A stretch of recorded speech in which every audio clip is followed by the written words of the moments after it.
Welcome to Takeaways, Life Lessons Learned. All right, everyone. I've got a very special guest here. Everyone's a special guest, right? If they're on Takeaways. At least the ones I've seen. All right. But this is a very, very special guest. Itay, Dadon. Itay was born in Agoura Hills, California, and moved to Israel with his family when he was just 10 years old. So like most Israeli kids, you went through high school, graduated, and then ultimately joined the IDF, the Israeli Defense Force, and you became a tank commander. We're going to talk about your tank commander service. After 3 years of service, you moved back to the United States at the behest of your brother Tom, who will be on the next episode. But explain to everybody what you were doing in Minnesota in the retail business at that time. Well, hopefully Tom can give a better answer on that in the next episode. But I was in the military still, and I was supposed to sign up for another 5 years. And Tom called me and was trying to talk me into coming back to the States and do some business. And I didn't want to. I was deep into the military. I wanted to stay. And then right before Christmas, he calls me. He had a bunch of retail stores in Mall of America. And he said, hey, I actually need your help because I can't find enough workers and this, that, and the other. So I came with two of my soldiers. We all finished at the same time. And we came to Mall of America to help him sell. Do you know Heelys, the shoes? Yeah, heck yeah, I know Heelys. So it's a knockoff of Heelys, right? And it has wheels that you basically attach to your shoes. That's a knockoff because Heelys have the wheel inside. Yep. So he's selling this in the third floor of Mall of America in December. It's minus 32 degrees, and I learned that Celsius and Fahrenheit collide at that same exact degree. And you're not allowed to use these things in the mall or at school or any indoor facility, pretty much. So I always say I can sell ice to Eskimos, but I'm over here trying to sell these wheelies for people for Christmas gifts to give to their kids that can't use them.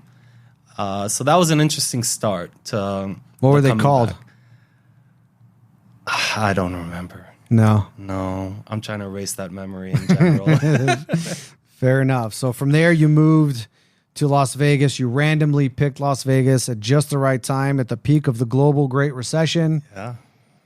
But that was really an impetus for you and your brother. Ultimately, you guys got into business for yourselves with 777 movers, which I've used now twice, and I'm about to use you guys again. Right. So I will give you a wonderful testimonial. Every time has been wonderful. Thank you. But essentially, Itay is a business owner of multiple businesses, not just moving. You are a real estate investor. You are a council member with the Las Vegas chapter of IAC, which is the Israeli American Council. You and I are both involved in the Jewish Nevada Men's Division. And if all that wasn't enough, you're a devoted family man. Correct. How's that? Which one of them? All of them. Those are my words. Tell us in your own words, who are you and what do you do? Well, I'd start from the last, actually, and say that's the thing I'm most proud of. Wife, happily married, 10 years, 3 kids, 3, 6, and 9. And at this phase in life, I try to direct at least 70% of what I do towards that goal, right? So my kids are growing up in Las Vegas, and that's a challenge on its own. And that's the reason why the first things that you touched, the board member, the being in Jewish Nevada, those are things that are greatly important for me, for my kids, to have them grow inside a community over here that supports and hugs them to try to keep them out of the rest of the things this town has to offer. Other than that, yeah, we started with moving. So when we moved here from Minnesota, I got into moving somehow. We by the way, when we were in Minnesota, we were trying to decide where we're going to move to, because I told him, Tom, this is great, but I didn't move here to sell skates in malls, right? So he was like, okay, what do you want to do? So I said, let's find a place. It's recession. You can tell people are really contemplating if to buy this $20 device or not. And let's see where there is the most money, where recession doesn't really affect, right? And Las Vegas, we've all seen those movies. There's money everywhere. Let's go to Vegas. So we got on a plane and moved to Vegas. We each had a little duffel bag, and we found out that we got to the heart of the recession. It was an interesting wake up call. I started working in moving in a different company, and Tom got into construction. So basically, I was working 7 days a week, 18 hours, and Tom was not working because construction was on pause and everybody was getting evicted. So that's what I did for a few good months until Tom joined me in the moving. So who would hire you guys at the time? A moving company. If people are getting evicted, they're hiring you to move their stuff out? Mainly landlords. Landlords are hiring you to get the debris left in homes that were either that or people that got yeah. Either that or people that got notice that they have to empty out, so they just hired a moving company. And we were working under a different company back then as employees. And we saw that we are not advancing and not moving up the way that we wanted. And we sat one day and said, you know what? If they can do it, we can do it, right? We know that saying. And we decided to start on our own. So we moved our parents and sisters back from Israel. They were in Israel still.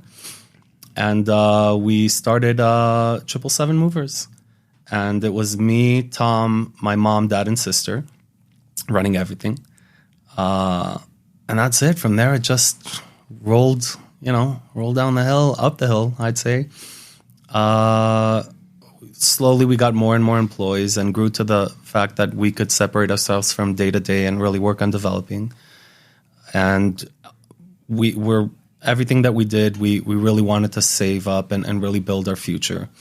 And we bought as much real estate as we could back in 2008, 9, 10, all the way through. Up to date, but majority up to 13, where there were really great purchases. So these are single family residential? Yep. Single family so residential. Were you flipping them at the time? No, we were just buying. So buying and put in renters. Yep. We'd go to an auction, me, Tom, and my dad, and we'd buy as much as we could finance. Properties for 40, 50, 60,000 back then, and just buy without even looking at them. And slowly we developed like a little crew of people that know how to do tile, drywall, AC. And the AC contractor that we've known for about 6, 7, 8 years, he said, listen, I see what you guys are doing. I have this big contract I just signed with Open Door back then. And I need capital and I need equipment and I don't have it. And I see how you guys are scaling. Let's work something out together. Open an HVAC company. So we did. I was against it back in the time. They call me the break. Let the record show. They call me the break. Ty was against this idea. Yeah, I'm the emergency break. I shut down about 90% of the ideas within our trio. And the trio being you, Tom, and your dad. Yeah. Okay. Yeah, and I almost shut that one down. And my dad came one day and said, you know what? I'm going to go for it. Just let me do my venture. We're going to all invest and let's see what happens. So we did. We bought all this equipment and trucks and opened up a new company and did this and that. And the contractor, after probably 2 months, came up with a health problem and disappeared. Oh, wow. And if that's not enough, we all know what happened to Open Door. They closed the door and we, pun intended, right?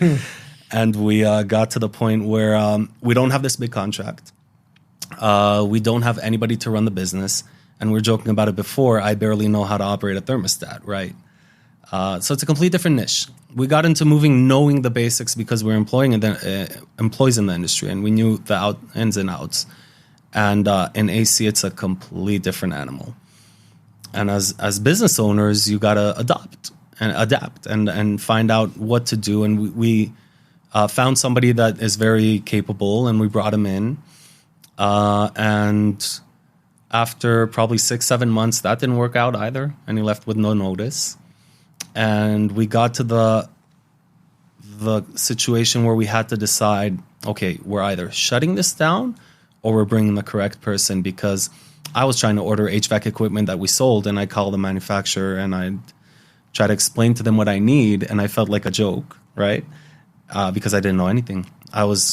They started asking about upflow, downflow, side casing, the indoor unit, the outdoor unit. And I was like, 5-ton AC system. Like, what's so difficult over here, right? Apparently, they're not all the same. They're not. I would not have known that. Now I know. But one of our distributors, I don't know, maybe you heard about this phone call that I was trying to order equipment from there or something. But we got in contact and we brought him in. We said, hey, you're coming in as partner and general manager. How'd the interview go? Were you like, can you explain to me what upflow is? I wanted to act about side panels? I wanted to act like I know a little bit, right? So I Googled a little bit and YouTubed a little bit and,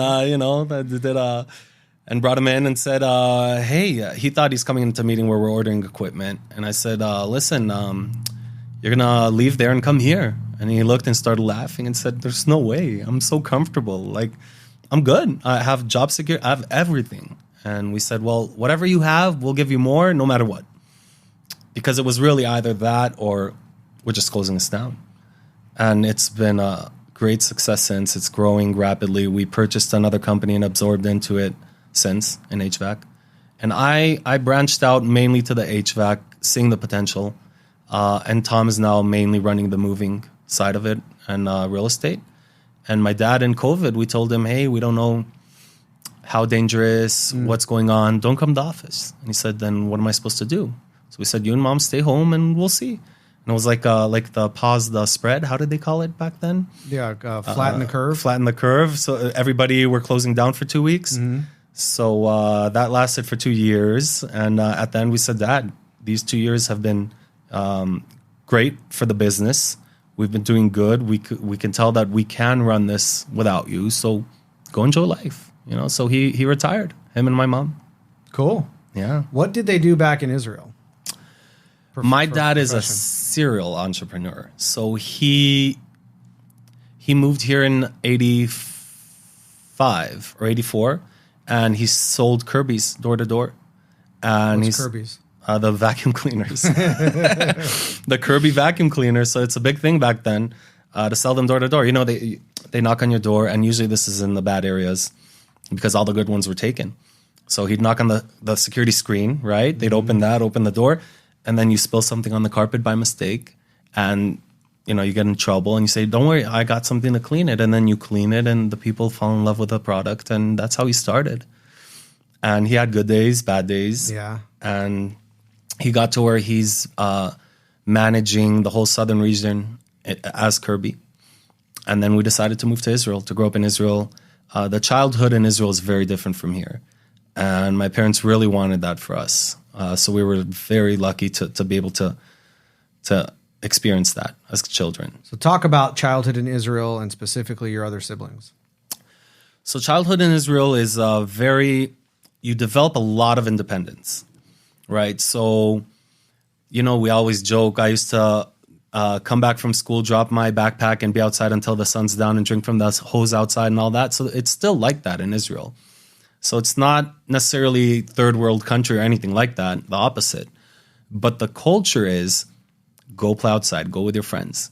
So we'd walk from, I was in 5th grade. My sister was, I think, 2nd grade or something like that. So 2nd grade, 5th grade, and my brother's at 8th grade, go out to the park together. And we see that with our children these days too. So when we go and visit, our children will go with like a big cousin that's 12 years old, and they'll walk a good 5-6 blocks down, go to the park, play around, come back.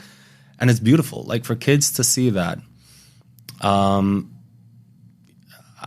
The childhood itself was just amazing. And then getting into the military it's a chance that not a lot of people have. And selfishly, I'll say that it was an experience that really changed me to the good and really put me in a structure and taught me so many things. So you're a 19-year-old and you're commanding a tank inside Lebanon. We'll get to that in a second. Hold on. Okay. How many siblings do you have? I have 3. So older brother. Yep. And then it's you. And then 2 sisters? 2 sisters. So the last sister was born in Israel and moved here. So she did the opposite that I did. She was born in Israel, moved here, I think it was 3rd or 4th grade. Yeah. Okay, got it. Yeah, I moved to Israel in 5th grade, not knowing any read and write in Hebrew. That was... Oh, so you had to learn it. Yeah. Gotcha. Very cool. I'm going to ask you about the 10 Commander Days later. Yeah, no problem. But this show is called Takeaways, and it's about people who I have had takeaways from and that have influenced me. Before I ask you the question that I ask everybody, I'll say, when I was putting this together, I'm thinking about you and Tom, and like this term like-minded comes to mind. And we've heard it before. It's nice to be around like-minded people. And I started like writing down how many things we are like-minded around. So obviously religion, we're both Jewish. This dual identity of American-Israeli or Israeli-American, which exists. Family life. I have 3 kids. You have 3 kids. Prioritizing that. Community involvement. Jewish Nevada, we talked about. IAC, we talked about. Other things, other communities too. Being business owners. Being in real estate in some form or fashion. Being barbecuers / smokers. I'm talking about meat now. I have to clarify that. Yes. When I was getting back into my fitness journey, it was you and Tom that really pulled me out of atrophy, because you guys were already going to Lifetime Fitness at the time. Early morning, it was kind of funny. The dynamic with you and Tom, and then me, the third wheel, and there's another guy that was going with us pretty regularly. Right. It's like we're meeting. What time did we meet? 6 a.m.? I think it was 5:30. 5:30, yeah. Which to me, this is an ungodly thing to do. I can't even wrap my head around it. But it was important for me to get back into that. You guys were already going. That was the time. So you'd get there at like 5:15, start warming up. I don't remember if I would beat Tom there or he would beat me there. But when we started getting into the workouts, like you are there early, you're warming up, you've already designed the workout for the day, you're ready to go.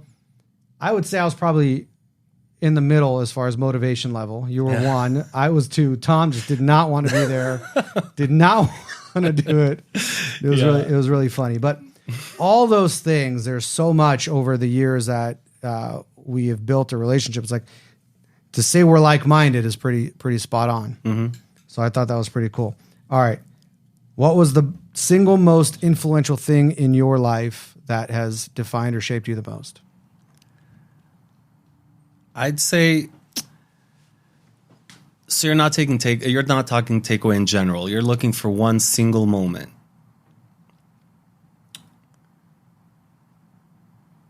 Yeah, I'd say definitely, we're going to talk about it later, Hayim, but Lebanon, the war, that changed a lot of perspectives, and really, I'd say that definitely. Well, let's talk about it now. Okay, it's time. It's time. I mean, we talked about you joined the IDF. Yeah. Now, you said it's not common for people to get into the Army. I thought it was required service, but is that because you were American born, not Israeli born? No, I was talking general worldwide. So looking at teenagers here and looking at people over here in the States, 20, 21, up to 30 years old, comparing them to a 19-year-old in Israel, you can see a complete difference. In Israel, it is mandatory. So anybody that can, health-wise, serve in the military has to serve in the military. So it's required service right out of high school? Yes. Okay. Mm-hmm. Was it required for you, though? Yes. Because you were living in Israel, but were you an American citizen, Israeli? You have both? Dual. Okay. Dual. Yeah, if you are living in Israel, you are obligated to serve, even if you have dual citizenship. So I think the cutoff is 16 years old. So you can't, at the age of 17, decide to leave Israel and not serve in the military. My sister's like that. My sister, the whole family moved back when she was 17 and a half. And up to this stage, she hasn't gone back to Israel yet because things have to sort out, because you got to think Israel is in dire need of military, right? With the strategical and geographical and all that. And it can't afford to have everybody that doesn't want to serve fly abroad when they're 17. Mm-hmm. So that's why it's a very strict policy. So you're 19. 18. You enroll for service in the IDF. Mm-hmm. Let's start there. Yeah. So you go in, you start from high school. So you go and do all kinds of tests to see where they want to place you. I didn't really do the test for like the elite forces. You can go and do like week-long, it's like Hell Week in, the Navy SEALs. So you go through something like that. So they build up where they're going to put you and what capabilities you have, physical, emotional, mental. I didn't do that. I wanted just a basic service, nothing too crazy. And I ended up saying, I'll go wherever you guys need me. And I got to be in the tanks in Shirion in Hebrew. So it's the armored unit division, I guess. Got in. Right off the bat, my commander is Tom's trainee because Tom was 3 years ahead of me. So whoever he was training and... So Tom trained the guy that is now your commander. Yeah. So do you get special treatment now Absolutely or the not. opposite? The exact opposite. I got payback treatment, which is I good. see. It builds you up pretty well.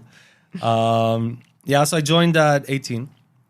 So Tom was also in Tom left. no, I his think, service was in, what'd you call it? Armored? yes, same thing. What'd you call it? I don't know in English. I'd say maybe armored division unit or something like right. that. It's because in the States Essentially you have it's tanks in right? every. You have it in the Army. You have it in the Navy. I believe Navy probably not, but you have it in different units. So in Israel, it's separated by there is no Army, Navy, whatever. There's ground force and air force, and then ground force is the infantry, armored unit, all that. Okay. And Tom was also in the same thing. Yes, Got it. So now you're getting hazed by his trainee. pretty much. Yeah, for 4 months, and then after 4 months, 8 months. After 8 months, they decide because you do 4 months as the armored tank training. That's the second 4 months, and the first 4 months are infantry training because as in Israel, tanks are for war. We don't use them in the day-to-day. So most of your service, technically, you're an infantry soldier. So we did 4 months of that and then 4 months of tanks. And then I decided I wanted to be a commander. So I stayed another 4 months commander school. Came up to my unit from the south, way in the desert, to my unit in the north. So in our terms, kind of like Nevada landscape. And then moving up to like a Oregon, Washington landscape. So moved up there. It's the Lebanon-Syria border.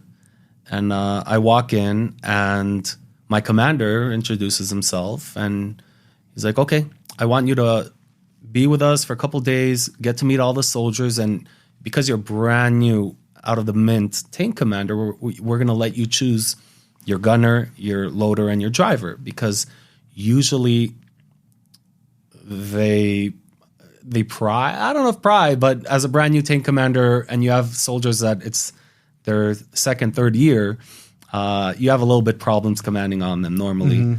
But because they essentially have more experience than Yeah. you and more in a way, not really seniority because the ranks are different, right? But Yeah. more. So ranks are different. Seniority is a super important thing in the military. And sometimes it outranks ranks in many cases. And I came in and I was, in my youth, I was a volunteer in kind of like a Boy Scouts movement in Israel. And I always liked to help people, right? So the troubled kids, I never really like just have it simple and easy. And I came in and I was there for 2 days and I said, okay, I want this gunner, this loader, and this driver. And he looked at me and said, absolutely not. I said, you told me to choose. And he's like, you chose the three. These guys, even they're all in the officers team. So I'm a commander, not an officer, right? Those are only in officer teams because nobody can control them. I said, well, it's not controlling, it's leading. I got this. And he said, you know what? I'll let you choose one. And I said, okay. So I chose my loader, which is, so in a tank, a loader is the guy that is more of the adrenaline junkie, right? Because you got to think when something's happening, he's pulling out the shells, loading them in, moving everything around within the tank while the tank is driving 30, 40 miles an hour. So he looked at me and said, are you absolutely sure? Because this guy, he won't listen to anybody. And that guy, he saved my life pretty much, I know, because nobody else could have handled what he handled and more. And that was a great pick. He listened only to me. So my commanders wouldn't get any respect from him. Just we created a very nice structured team. And yeah. So you get a loader. How do you pick the other two at this point? So he picked them for me. He gave me my gunner and driver were both. So my loader had only, I think it was a year left at that point, or 6 months left, or something like that. But my gunner and driver were both with me in the basic training when I started. So we're at the same level of year and seniority and all that. So that was kind of more simple, quote unquote. But all three stuck with me, to the end. My loader got, he finished the year earlier than me. But so we started over there in the Lebanon border. All right, so now you're a commander. Yeah. You've got your crew. You got your tank. And this is the Lebanon border is your first, deployment? Post? Deployment post. Yeah, so in Israel's very small, right? So we have 4 borders, and we don't go past those borders. And each border is a different type of border. I'd say maybe 5 if you want to be more up to date. And I started up in the Lebanon border. I was there for 6 months. And we were in a bunker. And the bunker was essentially full of infantry soldiers. And there was one armored unit, which was a tank. And every time they did something, the tank had to cover. So essentially, we were out of the bunker in the tank outside between 18 to 20 hours a day. Now, the tank might sound nice, but it's not the most comfortable environment, and it's not water sealed. Everything's open. You get rained on. And it was going to ask, what's the climate like?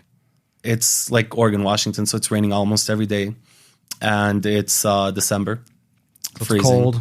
Yeah, freezing. And the tank, you have to run it almost all the time, right? Because you don't shut it off. And the air intake of the tank is from inside the tank. So the air comes from where you stand, basically. So you're in a big fan, mainly, with rain and cold. And it was interesting. It was, hypothermia happened a few times, all kinds of stuff like that. And the time that we were inside the bunker, we were able to go and shower really quick because we always had to be ready. There's a rule that says within 2 minutes, you had to be able to get a shell in the air, right? To shoot basically within 2 minutes. So even if you're sleeping inside, you have to within 2 minutes be tank, started, up to your post, and be able to cover if you need. So that was a little bit of a interesting beginning to my service. And then from there, we went down to Egypt. And down in Egypt, we covered the Egyptian. Lebanon is in the north. Yep. In the north, what, west? Northeast? Northwest. Northeast is Syria. Okay. And now Egypt, you're going south. Yep. Southwest, all the way right? south. Yeah. So you're going the whole length of Israel. It's about a whole 5.5 hour drive. So we go down to the south. Do you take your tank or you have a new tank? So Egypt, we're lucky to have a great peace treaty with Egypt. So there's no tanks. Okay. And the Egyptian soldiers on the Egyptian side. So in Lebanon, we have the Hezbollah on the border, which is a terror organization. The Lebanese army is not on the border because the southern Lebanon is Hezbollah ran, and they're basically controlled by Iran. Down in Egypt, it's the opposite. Very peaceful border. The Egyptian soldiers over there, they usually put the people that, kind of like King of the North, right? Where they send all the exiles to the north because nothing happens over there. Game of Thrones. Game of Thrones, yeah. So same thing in Egypt. They send all the exiles. They're not really soldiers. But we were mainly there because on the Egyptian border, there's Gaza. And from Egypt, they try to smuggle in either ammunition or things like that. So we're infantry. We're doing ambushes, things like that. We were there for about 4 months, and then a war struck in Lebanon. So what year was this? 2007. Now that you said that, I probably took off a bunch of parts where we did training and we did other borders as well that were peaceful as well. But from Egypt, we get that call. Hey, listen, be ready. Now we're holding about a 20, 30 mile line on the fence. In Egypt? Yeah. Okay. So they're basically saying, get ready, get your stuff ready, because there was an attack on 2 Hummers in Israel that were just patrolling on the border. 4 were kidnapped. And a tank, the tank that was there, that within 2 minutes needs to be up and ready, came up to be ready, and there was a big bomb over there that was just waiting for him. So the whole tank blew up and all 4 died on spot. And they said, this is probably going to be a serious thing, and you guys are used to that border. So just get ready. And within less than 24 hours, they got us on buses up to the Golan Heights where our tanks were, get the tanks ready for war, and basically go up to Lebanon. Well, Lebanon's a very long story, so we'll kind of slim it down to a couple minutes. Yeah, are you in a rush? No, not in a rush at all. It's fascinating. Yeah, so up in Lebanon, we get there initially. I'm curious, how do they move you up there? So we get in a van? Yeah, we have our buses that take us up to Gamla in the Golan Heights, where our division actually sits, stores the equipment, all that year long. We do all of our training, everything over there. From there, we load the tanks onto big trailers. They haul the tanks up, and then we go up in a bus. All the soldiers. So by this point, we're already, I think, 3-4 days into the war.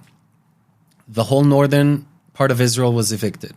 All the civilians were moved down, and Israel is a war zone, right? It's not even Lebanon. We're driving up Israel through Israeli cities, and there's just bombs falling everywhere, right?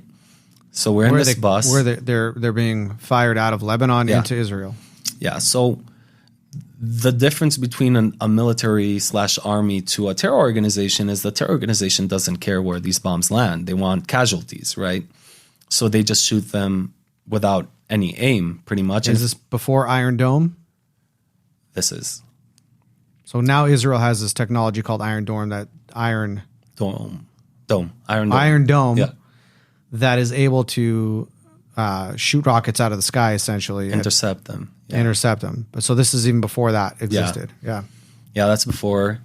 And we're in this unarmored, obviously, bus driving up. You see everything happening, and we start writing letters just in case something happens, right? And we Who did you write your letter to? Your parents? Yeah. So we put it in our formal uniform, right? Because if they do bury you in the military, they bury you in the formal uniform. So we put it in the formal uniform and gave it to our commander to basically take back to base.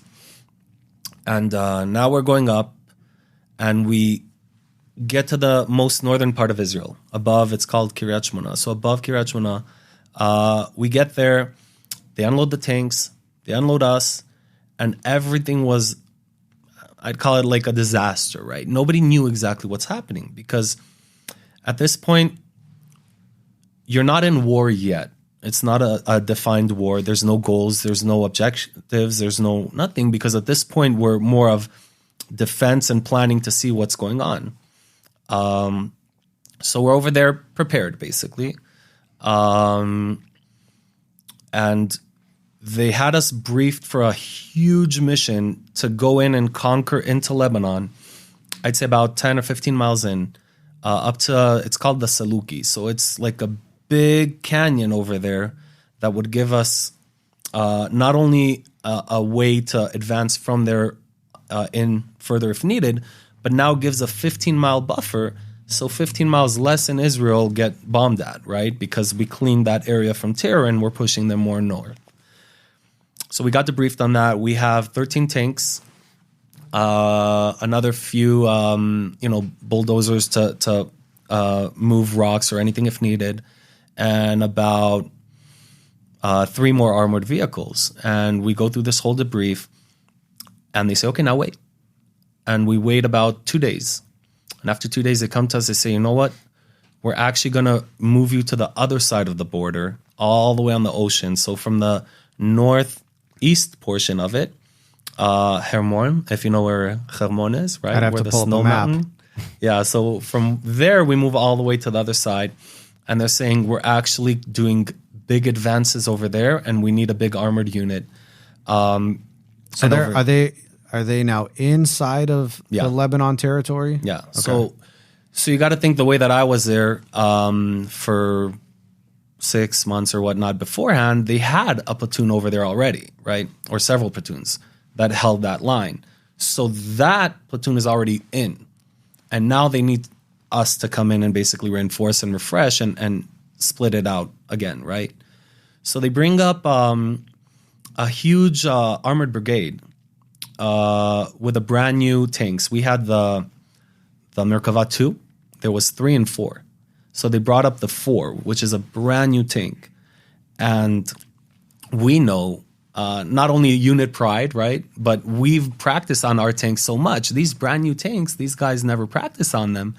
And we were concerned. And they said, don't worry, they're going to handle this mission when it comes. We need you there. So they moved us all the way to the other side, driving the tanks in Israel. So think about driving from Vegas to Henderson on a tank on the highway. That was surreal. And we're driving on the highway, and we know all these places because, we traveled them as civilians. That's where all the waterfalls are and all the forests are and everything like that. And we get all the way to the other side of the border on the tank. And over there, it was a complete different environment than where we were. Now we come in. They already have operations running. I come with a tank. They come. I go in, and they say, okay, debrief. You have 2 hours to get ready. You're headed in tonight. So, okay, no problem. Wait, are you in one of the new tanks? No. Okay.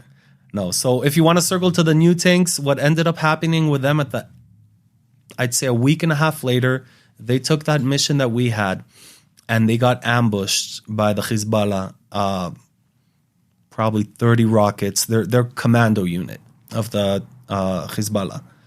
And all 12 tanks were shot down. Wow. Yeah, they got the first one, the last one, and just went one by one. Heavy casualty. So we ended up getting to that debrief, and the commander says, we have 2 injured inside infantry. It's a place called Itay, and it's about... So you got to understand, we're on the Israeli side, and this is Lebanese city inside Lebanon, and there's less than half a mile in between, right? About half a mile from side to side on the border. So it's not like we're going to a different country. It's, okay, we have inside over here 2 soldiers that are injured. One of them has shrapnel inside of his main artery. So a soldier is literally sitting and holding. And we have to go in, we have to rush in. So 2 hours, and then they give the whole debrief. And they say at the end of the debrief, there's a command that if something happens, and the main commanders are going to say on the radio that it's esh lechilutz. It's basically fire for evacuation, right? And if that happens, get ready, because there's, I don't know the name in English, but there's tanks, and then there's that shoot shells from like 20 miles away. Artillery, right? So the artillery will cover, basically. So you're going to start seeing artillery everywhere. So we go in about 2 hours later, and we're driving, me and my commander. So he's ranked higher. He's ahead of me. I'm in the middle.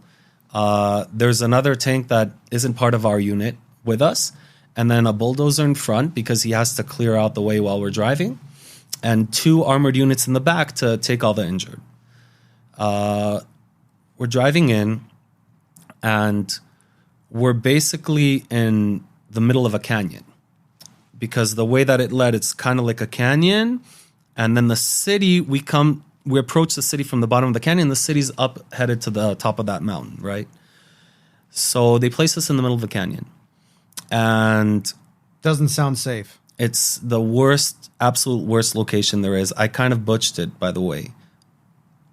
We arrived there a day earlier. And the day earlier, we were on a mountain observing that city, and we were very exposed. And I told my commander, listen, we have to find a better location to cover from. He didn't listen to me. He ended up saying, you go to that location. I'll cover from here. I went to that location. He got shot down.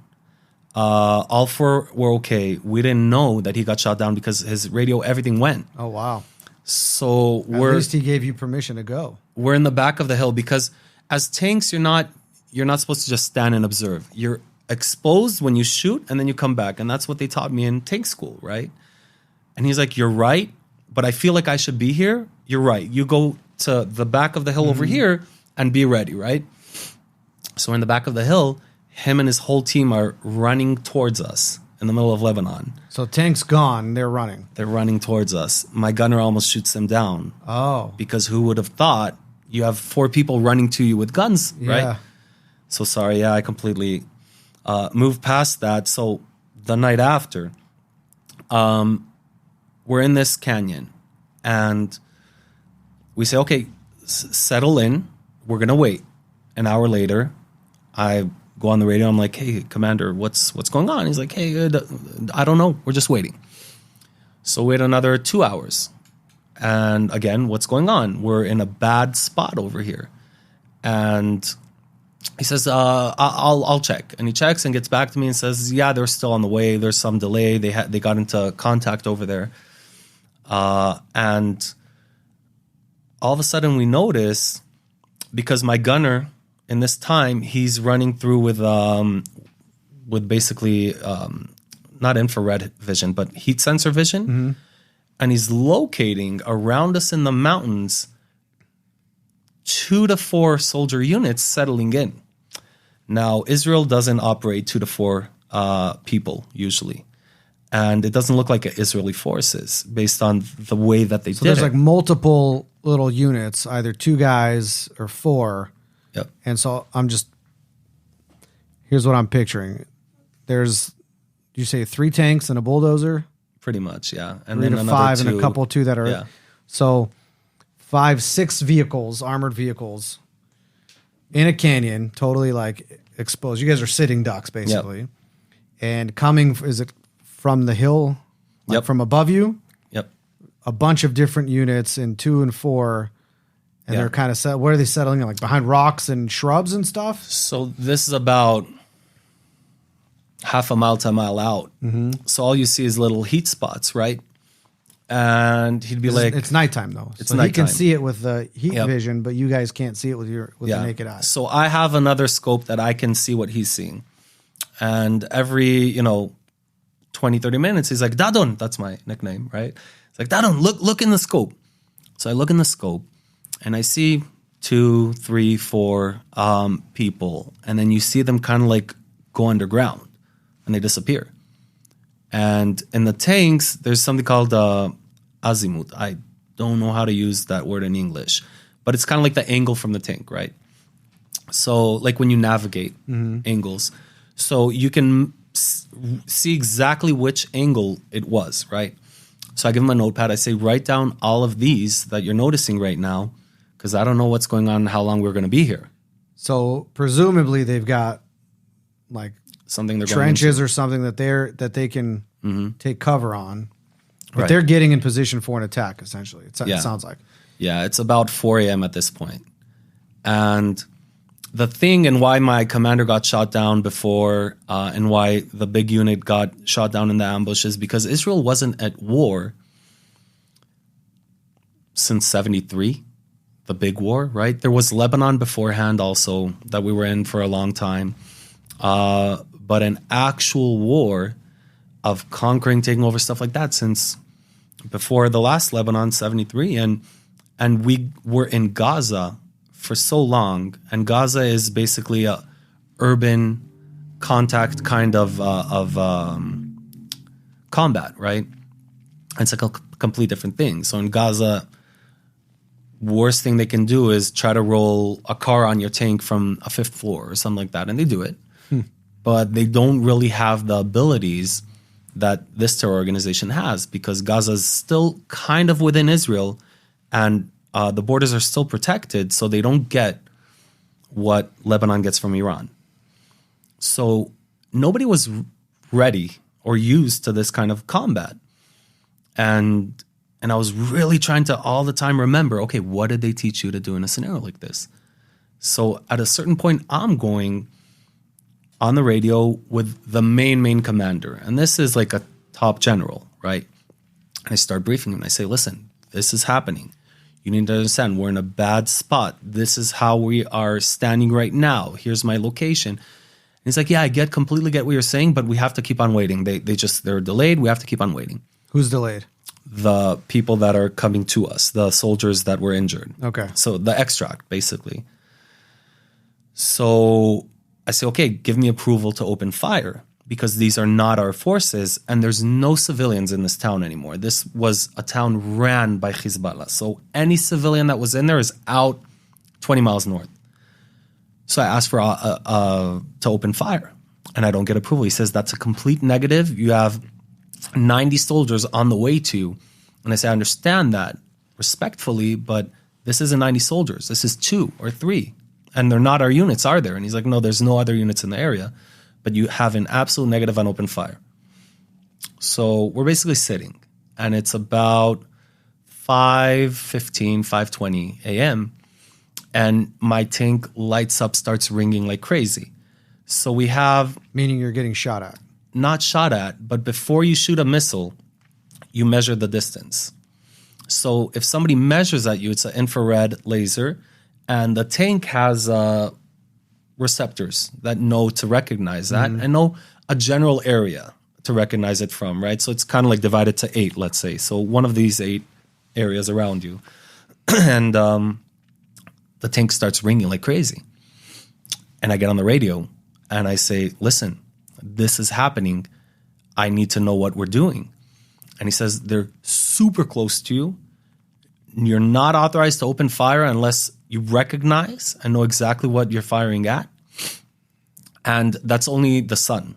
Now, I know the sun has infrared beams. So sometimes when the sun rises, it starts ringing. Now, the thing is, the sun was on the other direction. And I'm trying to explain this to an infantry general. And he doesn't understand. And everybody gets frustrated a little bit.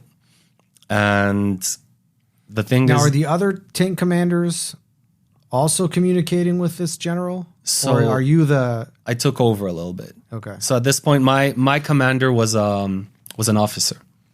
But, you know, he just lost his tank yesterday. And he might have been in the middle of PTSD still or something of that sort. He wasn't really acting as commander. So I kind of took over that role.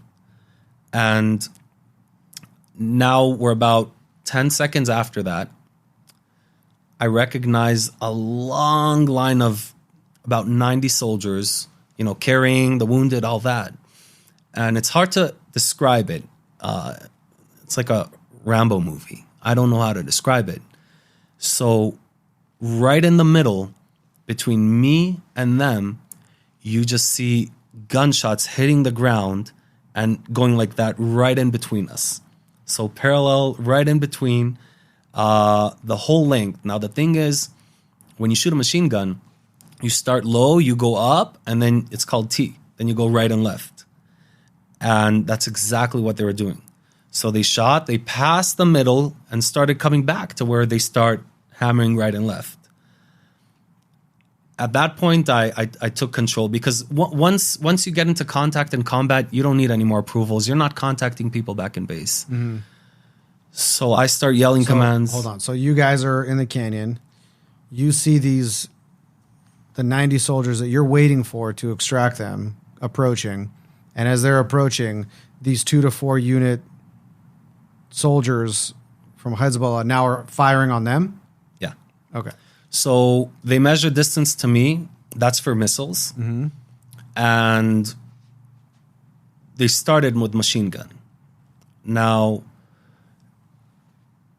at this point, first thing I say, driver, light up. It's the tank can create smoke. I don't know if you've ever seen it. But the diesel basically starts dripping into the exhaust system. And when I say smoke, your whole building, you can hide this thing. So I tell my driver, I tell all the other drivers from all the other units that are with us, turn it on. The second they turned it on, because they don't have what we have, like the heat sensing vision and all that stuff. And that's why they wait till the morning. But now I create a cloud around us. Nobody can see any of us. I get on the radio where the infantry unit is, because in the debrief, they give us the whole radio station of everybody. Get on the radio with the infantry. Tell them, get to my side and lay down. Plug your ears. I tell my driver, no matter what, you don't move. We're sitting over here. You turn that smoke on. Gunner, start hitting those targets. I tell the loader what he's starting to load. So you have different types of ammo. I tell the loader what he's starting to load. And the gunner, those spots you gave me, there's 6 different spots. I want you to hit them one by one and then circle back to the first one and do another round on each one of them. And I jump on the general radio station, where each radio station has like a commander of that station, right?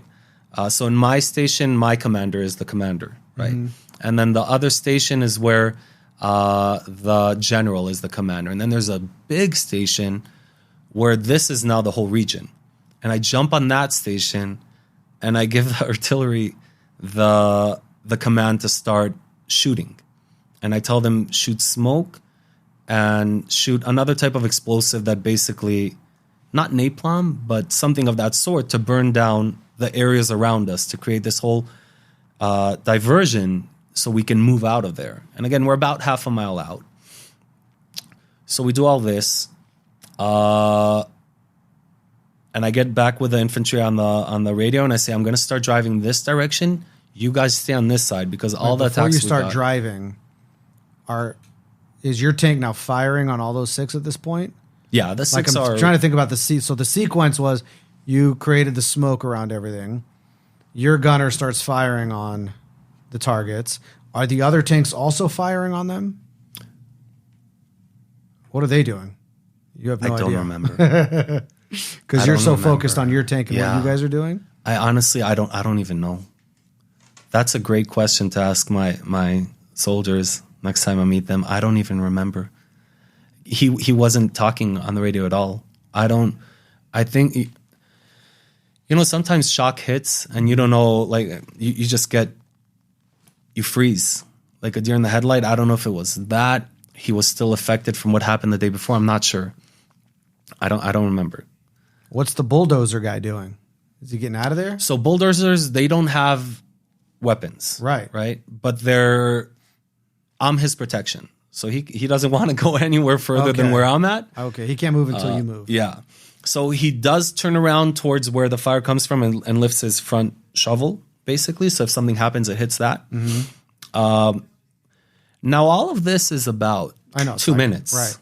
Right. So it was about 2 minutes, I'd say. And 2 minutes deep, my gunner cleaned those 6 spots, went again, hit them second time just to make sure. All the infantry are on our right side, so we're basically now between them and where we identified the source. And we basically tell them, okay, we're going to start moving. So we headed back to Isreal.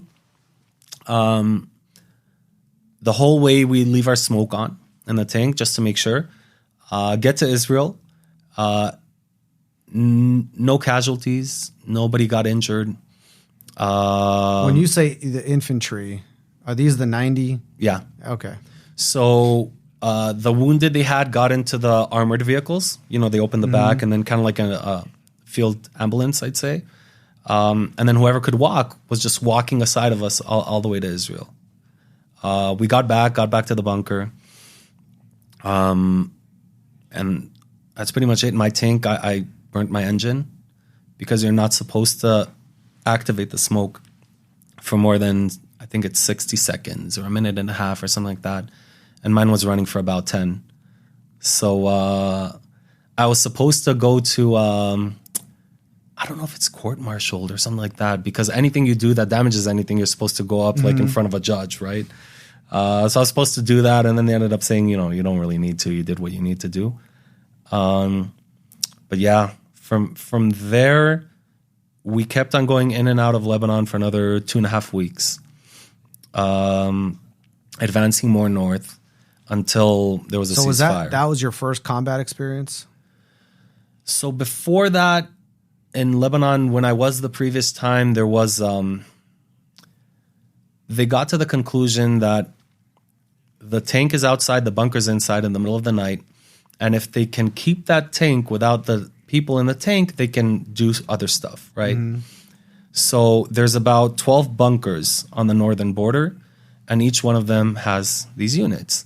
So the Hezbollah came and shelled all of the bunkers for about 20 minutes. Now, me and my team, the second that happens, we're supposed to run to the tank.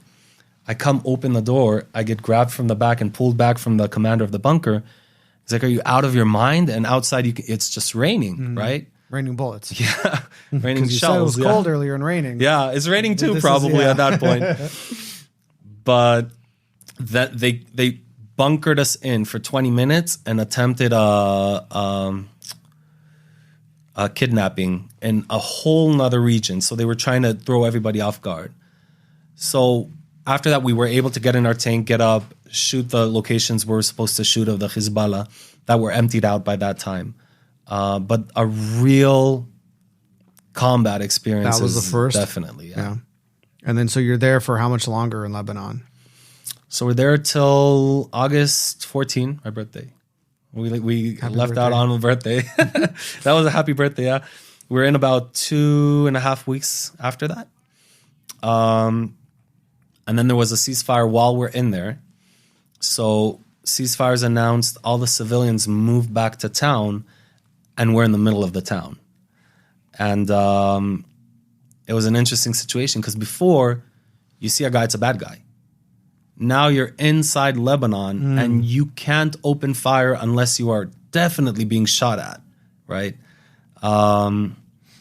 Yeah, so we ended up staying that, and then, other things happened. I blew my chain, right, that runs the tank. So I blew the right chain in the middle of Lebanon too. The endless stories, but each one of them just teaches you so much. So two things. One, you said your loader saved your life, probably. The crazy guy. Yeah. How did he save your life, would you say? The speed that he moved. Other than that, we had a few more, contacts that we had over there in general. But the speed that he moved, and you got to think, so we're hitting 6 targets, that's 12 shells. He has only 6. All the rest of the shells are inside areas in the bottom of the tank. So the bottom of the tank isn't moving while the gunner's moving the whole turret, right? So it's very difficult to reload in the middle of combat. And he had twice that he had to do that. He had that and then another case a little bit more north. But in general, I said him just because we talked about him in the beginning, but my gunner was the best gunner I've ever seen, and I've seen a lot. Sometimes when he's out, I have to be with somebody else. My driving a tank, you think it's easy, right? It sounds like fun. It's maybe not under those circumstances. Yeah. It's difficult, right? You got to know how to drive. So when I blew my chain, that was on the way back with a different driver. And, it's a whole story of its own. I had to go out, blow up the chain in the middle of Lebanon, get towed out by 2 bulldozers. But that happens from an inexperienced driver that almost flipped the tank over from the side of a hill. I'll show you the picture afterwards. It's a cool picture. But yeah, the whole team came together. And, I use these things today. I view everybody as my team. And if it's my sales team, or my marketing team, or my technician team, I have probably 20 different teams. Even with my friendships, I've used them as a team. And today I call team family. So I call my workers family. I call everybody because I see it as a family that unite together. But a lot of these things that I learned back then, how to react and how to treat and how to, the most difficult soldier, kids have difficult days, right? And you get tools that really help. So that circles back to how, what was the one most influential thing or event in your life that shaped you the most? So that makes a lot of sense. Yeah. We'll go into the takeaways part. So you are a tank commander with IDF. You talked about your service. And then you moved to the United States, back to the United States. How does one transition from being a soldier at 20, 21 years old, 19, 18, 19, 20, right? 3 years? Yeah, from 18 to almost 21. Yeah. Almost 21. So you move back to the States.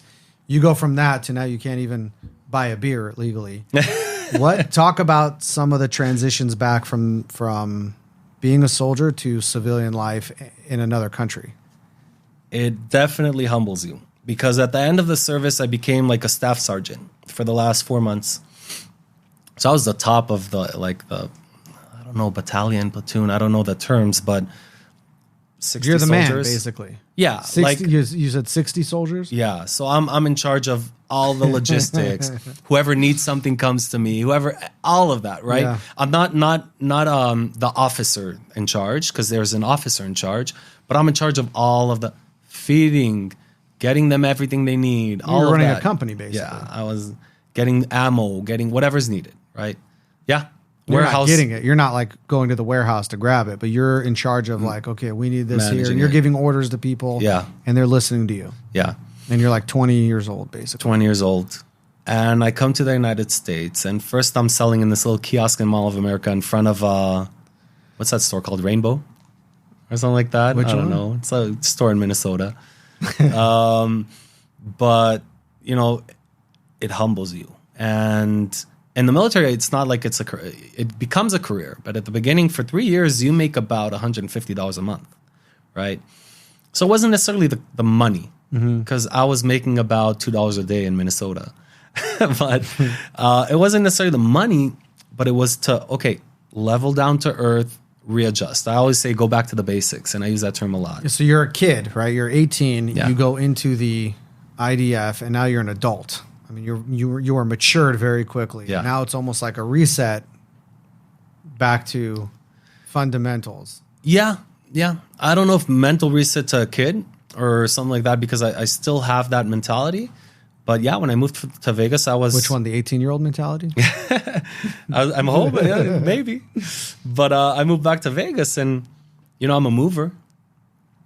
Lifting boxes, $10 an hour, whatever, working from 6 a.m. till 1 a.m. sometimes. You pointed out you've been at tank 18 to 20 hours a day. So coming now to work inside of an air-conditioned mall or a temperature-controlled mall for 18, 20 hours a day is no big deal. It was no big deal. Yeah. And then coming to Vegas and working and moving is one of the toughest jobs. It was no big deal. But, you become all of a sudden a subordinate of the subordinate of the subordinate. And you're at the real bottom of the food chain. And, level up with it. Take that situation and say, okay, what do I do from here?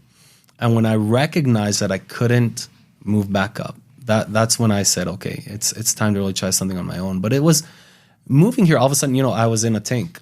I always had my rifle with me. Mm-hmm. And in the military, it's funny because sometimes you forget the rifle somewhere and you're like, right, like you go somewhere and then where is it? And I had that instinct for about a year in the States even. Like I wake up in the morning, I'm like, where'd I put it? But yeah, security-wise, all of that, it's a complete game changer. Do you think you had any PTSD? I don't think so. My soldier did. My gunner did. But remember that tanks, it's not hand-to-hand contact, right? You distance yourself through a lens, right? I've seen some stuff, but no, I didn't. Luckily. Yeah, interesting. Want to keep talking about this or move on to something else? No, let's move on. No, we did a good takeaway about the transition to civilian life and all that. When I introduced you, obviously I introduced the different layers of you, and I figured we can go through some of the takeaways around those. So you were a soldier, takeaways from transitioning back to civilian life, to adjusting from Israel to the States. As a business owner of 777 Movers, and what's the HVAC company called? ICE. ICE? Air Conditioning and Plumbing. Nice. That's a good name. Yeah. It's Indoor Comfort Experts. ICE. Oh, there's an acronym. Yeah, it's an acronym. Oh, so smart. So you talked about the early days where there were 5 employees. It's basically your immediate family. Talk about more. Like, how did you, as a business owner, go from the family starting a business? I mean, did you really get paid $10 an hour, or were you not even taking a salary? Oh, when I opened the business, I wasn't taking salary for probably 5 months. So what you guys just worked off of or lived off of what? Just savings. Okay. Yeah. And then, so walk us through some takeaways as a business owner from, that was also about 2007, 8, right? So 2008 Yeah. until now. How big is the company now? So Stick now with the we moving have for a second. only moving. Yeah. Cause you started with a family, right? Yeah. That one. So let's do Vegas, because moving, we have a branch in Vegas, one in Ohio and one in Seattle. So just in Vegas, I'd say we have about 40 employees, give or take, 12 to 15 trucks running locally. Vegas, Ohio, Seattle. 40 employees, 12 trucks. So in Vegas, we have about 40 employees, 12 trucks. I'm probably not 100% accurate, but ballpark. Ohio, we have, I think, 7 currently. We just opened it recently, 2 trucks. And then in Seattle, we have about 18 employees and 7 trucks. And then we have another division for 48 states that runs semi-trailers. And I think Tom's running about 7 of those now. Why did you pick Ohio and Seattle? So the first decision we made in the United States had zero strategy in it. It worked out, we lucked out on that for sure. But we opened up Vegas. We did have Phoenix in California. And we'll probably get into a takeaway from that because that's an important one. But we ended up closing the Phoenix, moving California to Seattle. And then we have Vegas and Seattle. And we're looking for a triangle. So when COVID hit, we had zero way to transport anything going east because there's no trucks, there's no drivers, it was a mess. So we flew out a crew from Vegas to Ohio to be in a strategic spot so we can use that branch for deliveries and stuff like that. For that reason, we're going to open up a branch in Texas to turn that triangle into a little bit of a square.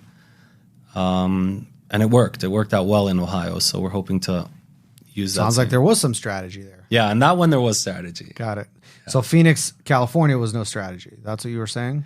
There was. That seems like there's strategy there because when people move, I would imagine that's kind of like a circle that they move within. California, Vegas, Phoenix. Yeah. So maybe not back to California. I don't know. I'll steal the takeaway from that, and this is a really important one for me, and I thought about it on the way here. And it's funny you said surround yourself like-minded people, right? Anything we do is based on having like-minded people with the same ideas, same ambition, same everything. And it's more important than anything else, right? I can really build a successful business plan, maybe even business, with anybody that I know, as long as they get me, I get them. We work out well together. There's trust, there's honesty, and that's why we started opening up branches. That wasn't an initial thought. One of our trailer drivers had quadruplets, 4 together at the same time with a 40-year-old wife. And he had to get off the road. This is a guy that's home 2 days a month. And we really try to keep whoever we have with us, no matter what. We find a different seat for them, right? Mm-hmm. So he lived in Sacramento. And we said, hey, you know what? Let's open up a branch in Sacramento. So we opened up a partnership with him. Went pretty good. But we weren't that profitable because we were paying workers' comp. We were paying taxes. We were doing all the other stuff that other companies didn't, and we didn't know. And then one day I call all these other companies and I say, hey, how do you charge this per hour if your employees cost this? Workers' comp, insurance, payroll tax. They're like, are you out of your mind? You need to pay them cash. That's not how it works over here. And 6 different companies said that. And I said, you know what? Then I'm not doing business over here. And I called this partner and I said, listen, if you want, you can have this business. I'll move out of it. It's yours. Or if you want to scale, we have to move out of the state. So he moved up to Seattle. So really find and structure whatever you do with people that you trust, you believe in. In Texas, we've been working with a guy for 2 years. We just met him down there a couple weeks ago. And we've been working with him 2 years, sending trucks for him, and he was unloading them. We'd call the customers afterwards. How did he do? He did great. We talked to his employees. How's he as a boss? He's awesome. And once we have that in place, all the rest is easy, right? To advertise, to hire, to all of that is easy. So that was the answer to the question, if there was one. I got takeaway number one as a business owner is I put right people, right seat, which is what's the book that's from Good to Great? Yep. So right people and find the right seat and people that you trust. All right, so then you got into HVAC because you had seemingly the right person that asked you to go into business with him, and then he had some health issues and that didn't go as planned. Mm-hmm. So that's why you started the company. But then how did you keep focus? You've got a moving company in 2 different states at the time, eventually 3, and now you're going to go start a whole business that you barely know anything about. How do you keep focus between the two? So I have another 2 people that I work with that I trust, believe in, like-minded, all that I could empty my day-to-day tasks to them and free up to them. It's my brother and my dad in this instance. But they took over most of the moving and the operations. I still kept marketing and sales because that's a niche that I'm really good at, and I have the connection with the salespeople and all that. But we like to divide and conquer. So we say, okay, from now on, we're going to take this. This is yours. I'm going to start doing that. And my dad was essentially running it back then. And, we were trying to ease off a little bit, right? His stress level was high and everything. And I said, you know what, let me give this thing a shot, because we saw the huge potential in it.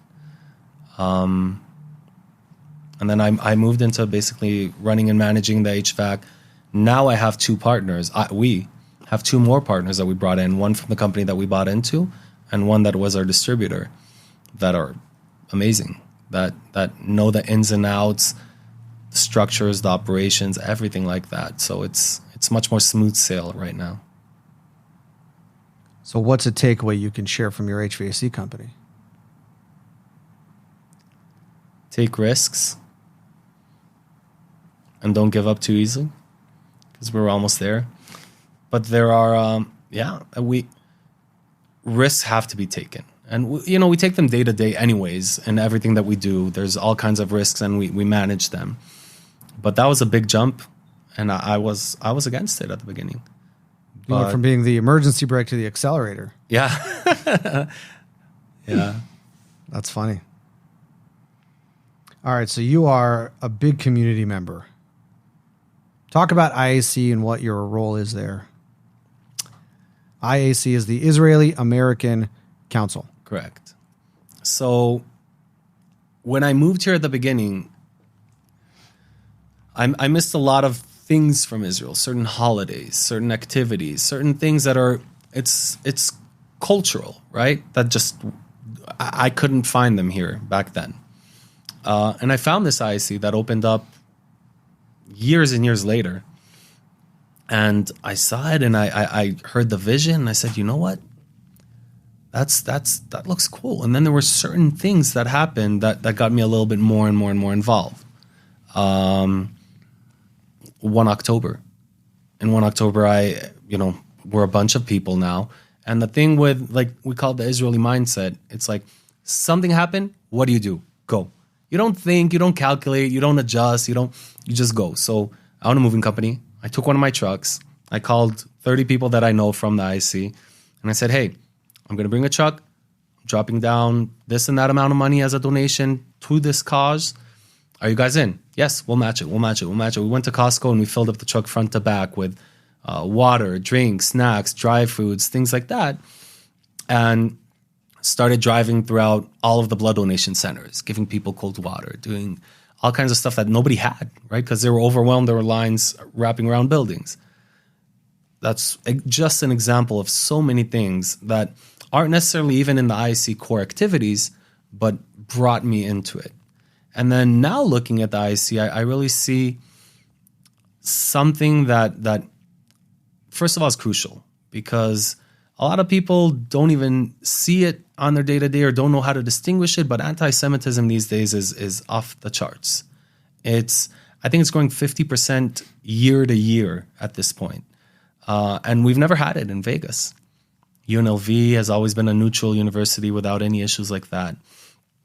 Schools in CCSD never had any big problems. California is something that we look at and we say, oh, we have to make sure that this separation between us remains because what's happening there is just unbelievable. Kids getting attacked on the daily, right? And it started happening in Vegas, and we see it. We see it with our children. One of my board members, her son got threatened, almost attacked. He's getting abused and bullied in school just because he's Jewish, right? And that's my main passion, to keep a safe environment for people to be able to say I'm Jewish, because I think the last results that came from higher education is, I don't want to skew the number, I'd say 70 to 80% don't want to identify as Jews because they're afraid of the precautions. I don't want that to be something my kids grow up into. Not in Nevada, not in the United States. So that's my main passion, and I'm a shaker. I go in and I into the board, and I really want things to move, and there are very good people over there doing very good things. So that's my little niche within the IC. There's a lot of other things the IC does. There's things for any age, basically from, I think, 4 years old all the way to adulthood, right? But yeah, that's one all of the way to seniors. Yeah, all the way to seniors, Holocaust survivors, everything like that. And another passion that I have is really bridging gaps between Jewish organizations in town, and that's why Jewish Nevada. Mm-hmm. I just love what Jewish Nevada does. I got involved in it not too long ago, not long enough, I'd say, ago, but yeah, there's really a good movement, and these things bring good things, right? It's not a big business advancement, or on the contrary, it costs a lot. It's very expensive. It's very expensive. It's very expensive, money-wise and time-wise, right? But yeah, if we look at the long term, I'm hoping that we're investing in the right spots. So for context, America is a melting pot of immigrants, and Jews from all over the world moved here, similar story to many of the immigration patterns through Ellis Island, East Coast to West Coast. And so for a century, or I don't know how long exactly, there have been Jews in America, and over time they identify as American Jews, similar to American Italians and American Irish and all that. And around, I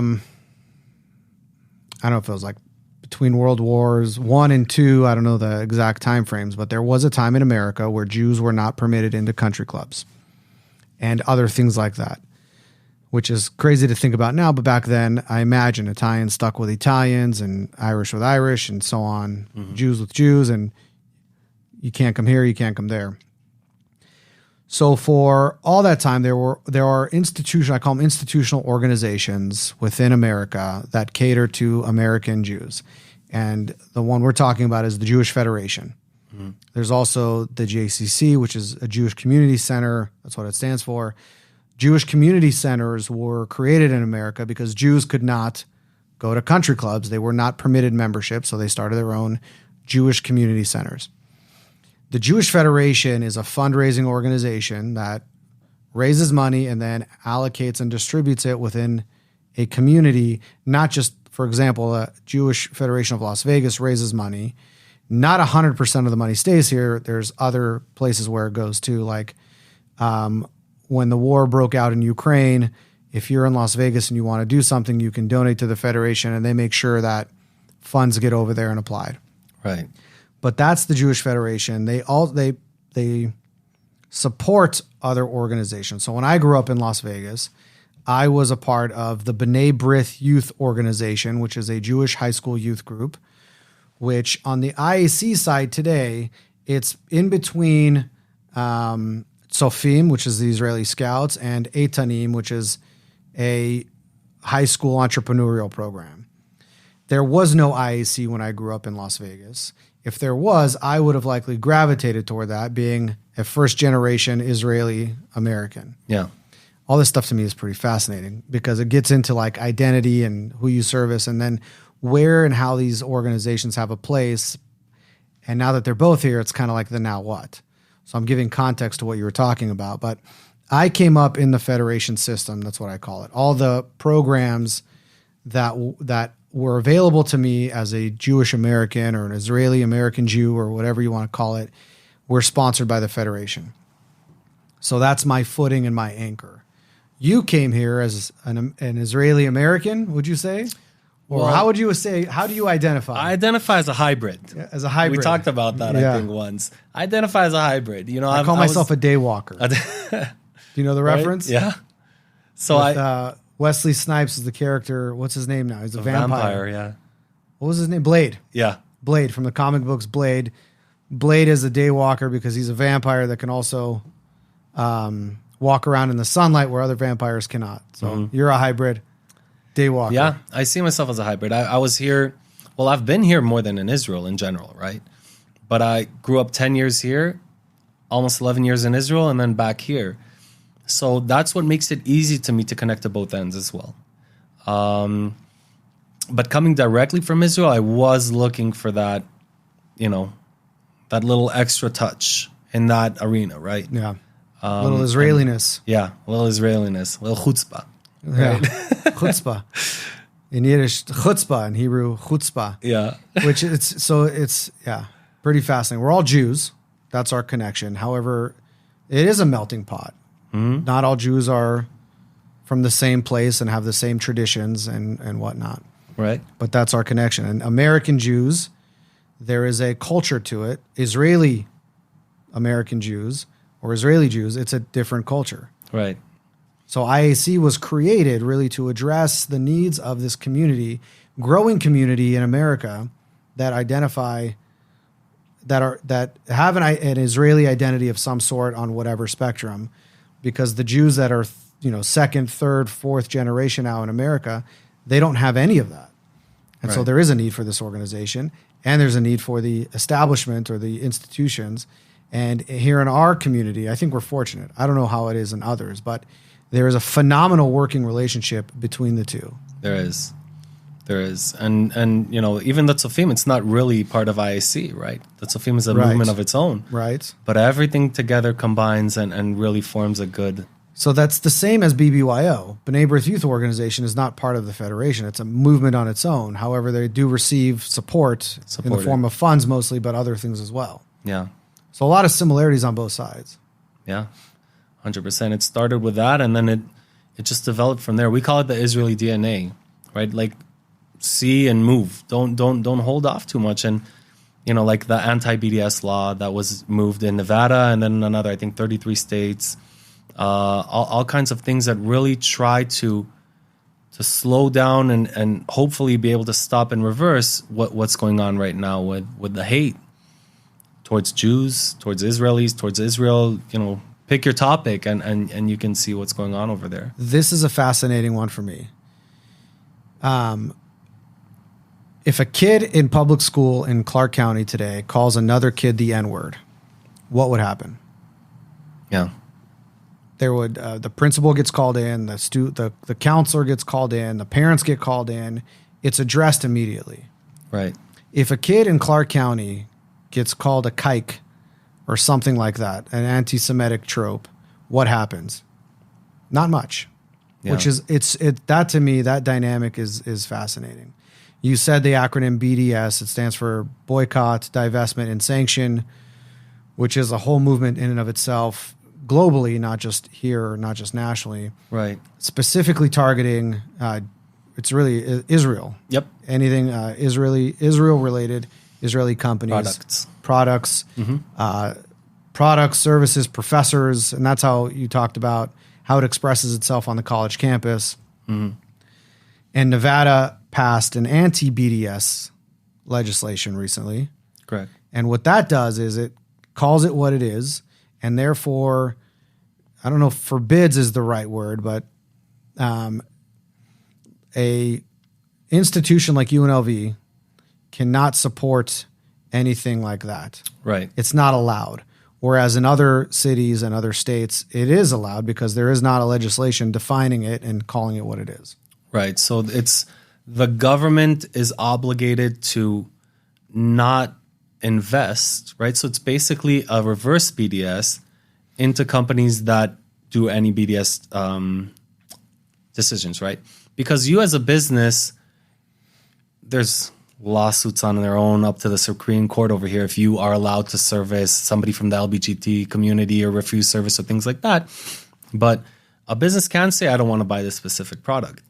But once Ben and Jerry's said that, you know, they were pulling out the whole everything from the West Bank and basically BDS against Israel, now these things come into effect.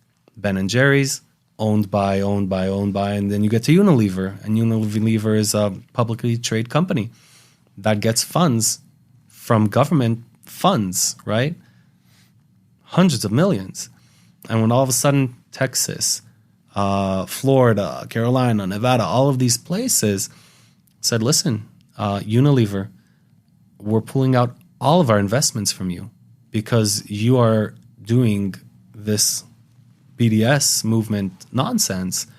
And Unilever tried to ring, it's not us, you know, it's Ben and Jerry's. It's like, no. It's up the ladder and it climbs up the ladder. So that's one of the ways to kind of like fight and combat that. But we're really trying to, I don't know, my passion other than business-wise and all that is really the children like we started with. And we just had, I'm not going to name the school, but in a school, a big incident, like I said, and there was a shark from Jaws, and the shark had a swastika on it, and the child had a Magen David on it, and the Jaws is eating up this, and it continued with threats, and we're going to stab you, and you better not come to school tomorrow, and things like that, and in high school, in Summerlin. And we're getting to we're actually going to go and educate the teachers, because even the teachers, half the things that happen, they said, no, that's not, you know, that's not under the racial, and that's not under the bully, that's freedom of this and that. And it's actually not, right? Because there's national origin, there's all kinds of other things that fall into effect over here. And we really want to get into where we can educate a little bit better and start from the root, because these kids are going to be, you know, the leaders of the future after all. So you kind of got back to where I wanted to get to as far as ending. Takeaways as a family man. You mentioned that's your priority, that you try to keep not even a balance, but a 70% involvement with your family, 30% everywhere else. So what sort of things do you do to ensure balance? Well, first of all, I have to use the happy wife, happy life. That's 100%. 100% no matter what. Is that just a line? It's not a line, and it develops into so many different arenas, right? But like what? What's an example of the happy wife, happy life? Yeah. I'll give you one.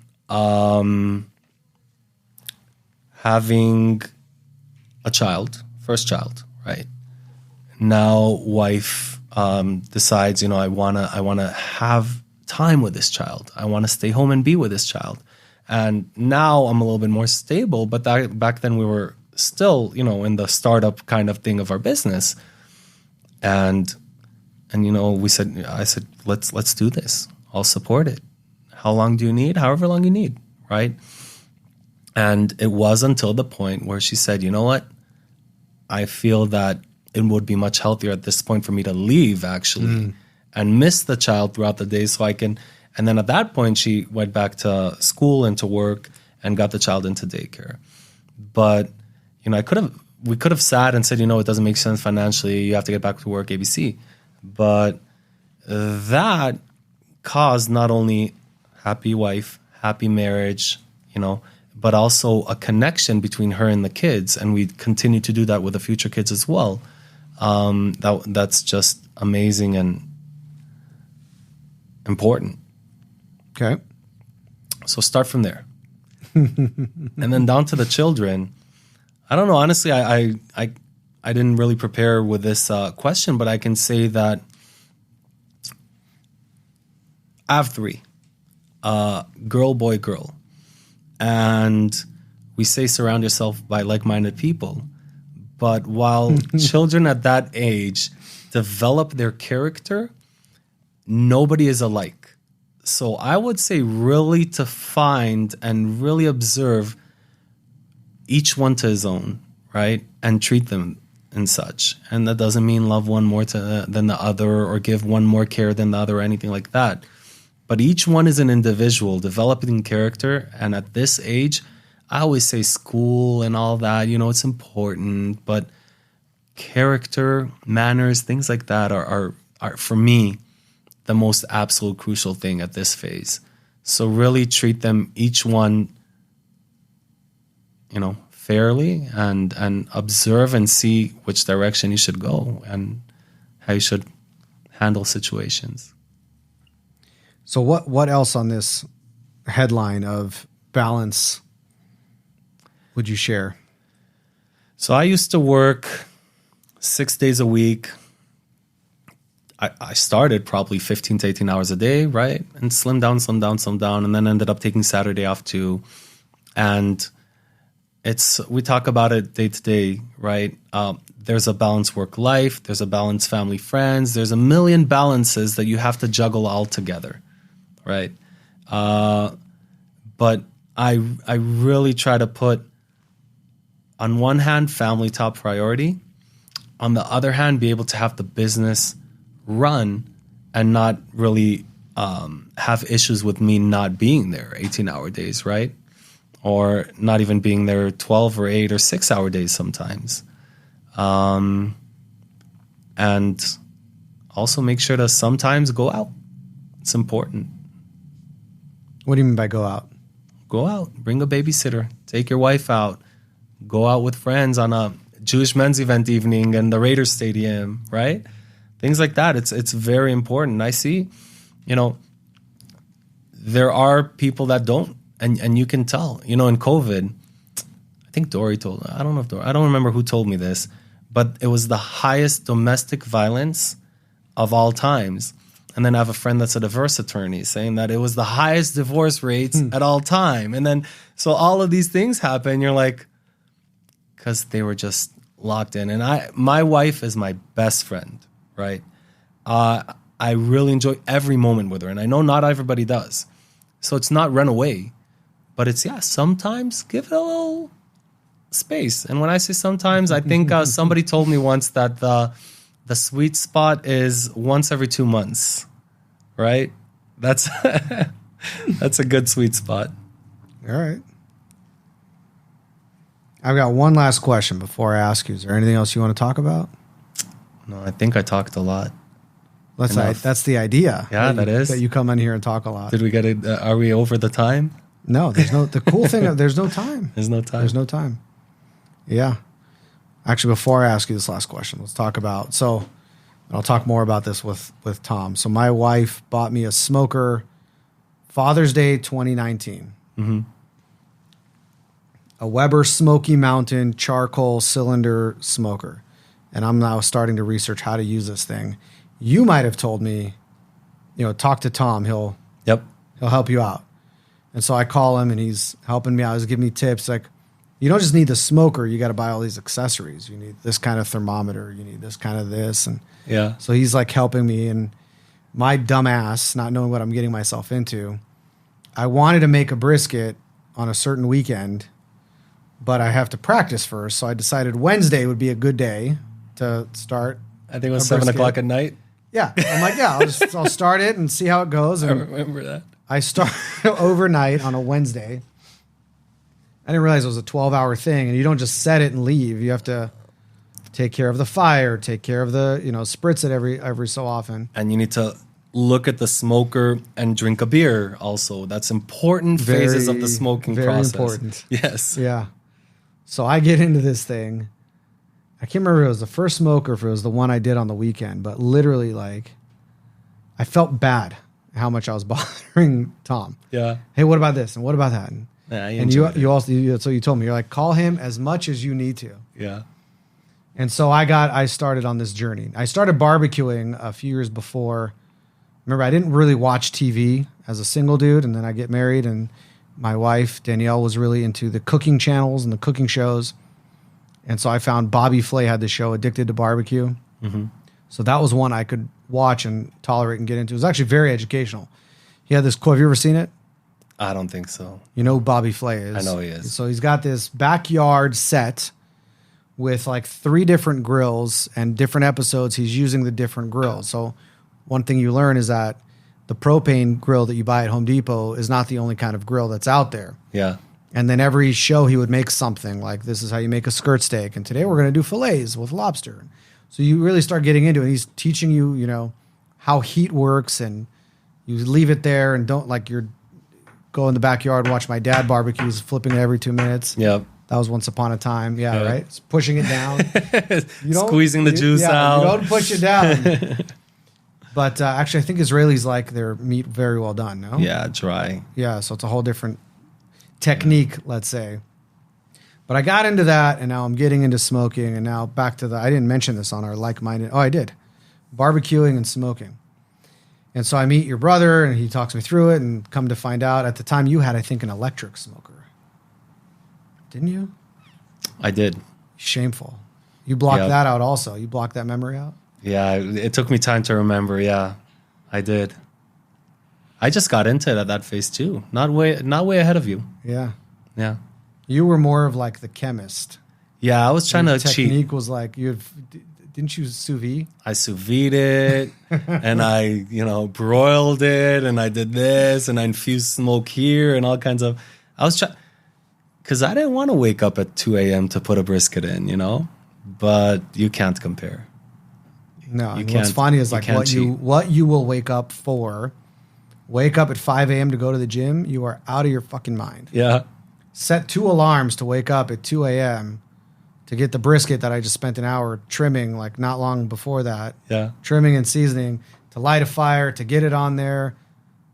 I'm happy to do that anytime. So you do that, and then 2:15, what do you do? What do you mean? You try to go back to sleep. Oh, so you light the fire. That's like, with a Weber, that's like a half hour to 45 minutes to get the smoke, to get the fire started and smoke clean, and to get it up to temp. Mm-hmm. So it's not 2:15. It's like 3 a.m. at that point, because I hit snooze a couple times also. So I didn't start exactly at 2. You get it on there, and then, yes, you get to go back to sleep for 3 hours. But I sleep on the couch now because I smell like exactly. That's chimney. What I was gonna say. I learned not to go back to bed because my wife what the hell just happened? You can't do that. So you go. I sleep on the couch. So you get 3 hours as best as you can, but you're also concerned. So you're not sleeping deeply. You're like, I've got my little thermometer there to make sure, is it up to temp? Is it not? Because sometimes it can get too hot. You have to adjust it and all that. But this kind of a thing, I'm happy to do. Yeah. Yeah. But your signature, you've got a signature, is cooking with a live fire. Oh, yeah, I love fire. Yeah. Remember I told you, don't be afraid of the fire. I remember. That's why I'm bringing it up. You got to know how to work around it.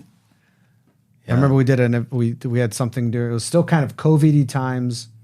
It was a Zoom program in the evening, so I came to, was it your house or Tom's house? Your house, because you were cooking.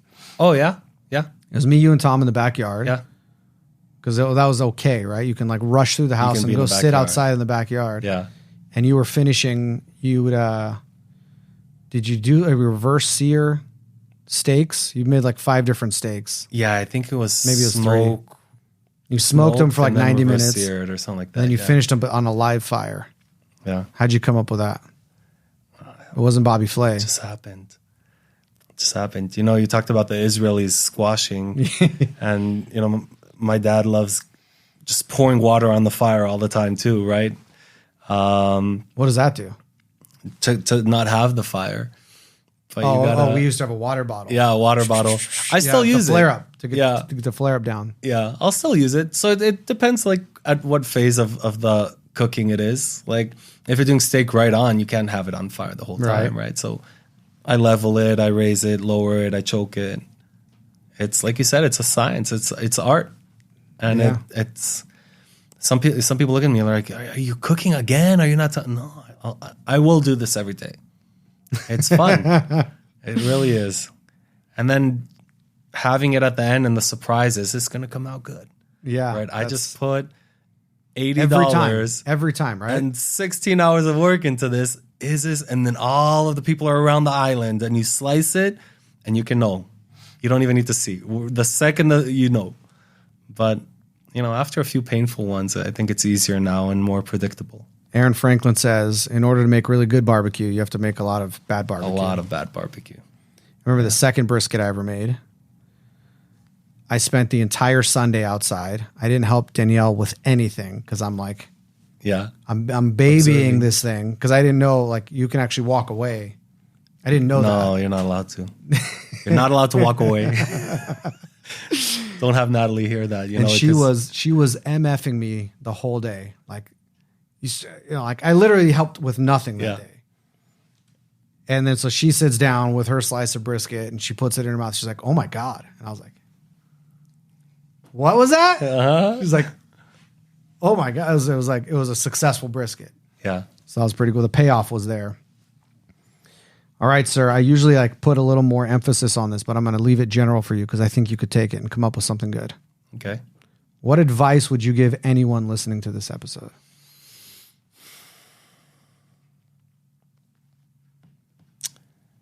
So I like to always say, no matter what, I try to stay humble and never be too proud or too smart or anything like that for anything, right?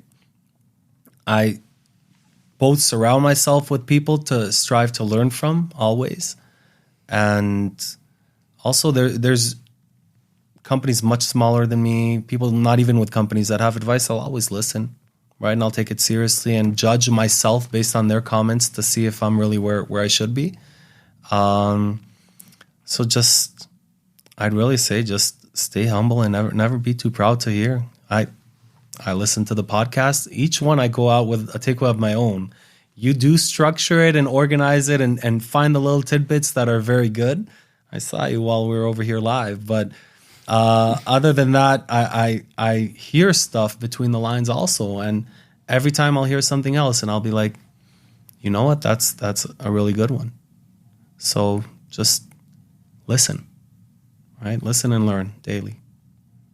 That was very fascinating because when I introduced you, in a way, I've got 5 or 6 lines that describe who you are as a business owner, a real estate investor, a community person who's involved in his community, a devoted family man and all that. But there's so much in between the lines, as I just learned from our conversation here today. So thank you for coming on and thanks for talking to me. Pleasure's mine. Thank you for listening. I would love to hear from you about your takeaways from this episode. Make sure to leave us a comment or leave us a review. Also, please subscribe to our YouTube channel so you can hear future episodes as they come out. My name is Hayim Mizrahi. Tune in next time.